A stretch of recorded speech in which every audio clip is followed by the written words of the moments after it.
তাহলে আজকে বাচ্চাটা কিভাবে হলো?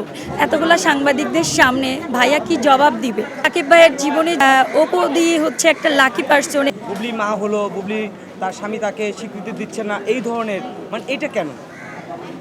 আমি আসলে অপু বিশ্বাসকে নিয়ে কোনো কথা বলি না। এখানে হচ্ছে আমার ব্যক্তি বিশেষ কেউ নেই।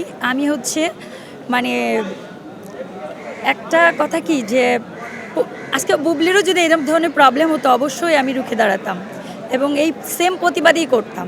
তাছাড়া আপনারা জানেন যে অপু বিশ্বাস বুবলির চাইতে ফিল্ম ইন্ডাস্ট্রিতে আগে এসেছে।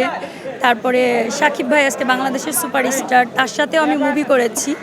আমরা 1 মাস ছিলাম মালয়েশিয়াতে, হাত ছবিটা করেছিলাম শাফিউদ্দিন শাফির। তো সাকিব ভাইরা কে কী বলে জানি না, বাট সে আমার কাছে অনেক ভালো একটা মানুষ হিসাবে। আমরা 1 মাস ছিলাম। তো সবার জন্য শুভকামনা রইল।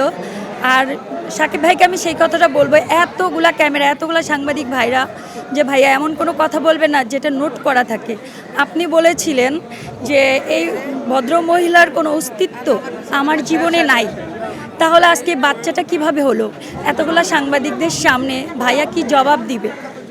এটা অবশ্যই সাকিব ভাইয়ের কাছে আমি মানে প্রশ্নটা রাখলাম এই জন্য যে ভাইয়া দিন শেষে আমরা একটা পরিবার, আমাদের সমাজ নিয়ে থাকতে হয়।